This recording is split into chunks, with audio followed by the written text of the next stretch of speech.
Hi అండి అందరికీ 60 days of doctor Vinila గారి వెయిట్ లాస్ ఛాలెంజ్లో నా డే 378.4 kgs.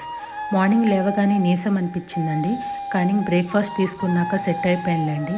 అంటే క్వాంటిటీస్ కొంచెం 2 to 3 స్పూన్స్ రైస్ అని, 4 స్పూన్స్ కర్రీస్ అని, 2 దోశలు, 2 ఇడ్లీలు, 200 ml జ్యూసులని, ఇలా కొంచెం క్వాంటిటీస్ తినడం వల్ల మనకి నీసం అనిపిస్తుంది. చూద్దాం ముందు ఎలా ఉంటుందో. సో మార్నింగ్ 7కి 1 లీటర్ వాటర్, బ్రేక్ఫాస్ట్కి 1 బాయిల్డ్ ఎగ్, 3 స్లైస్ యాపిల్స్ తీసుకున్నాను. లంచ్కి స్క్రంబుల్డ్ ఎగ్, సమ్ వెజ్జెస్తో ఎగ్ రైస్ తిన్నాను. స్నాక్స్కి 2 బిస్కెట్స్, గ్రీన్ టీ తీసుకున్నాను. లంచ్కి రాగి ఇడ్లీ, పీనట్ చట్నీతో తిన్నాను. మార్నింగ్ 6 to ఈవినింగ్ 6 లోపు 3 లీటర్స్ వాటర్ కంప్లీట్ చేశాను. ఈరోజు కూడా వర్కౌట్స్ చేయలేదు నీసం అనిపించి.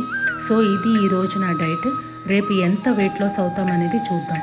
Please subscribe to my channel.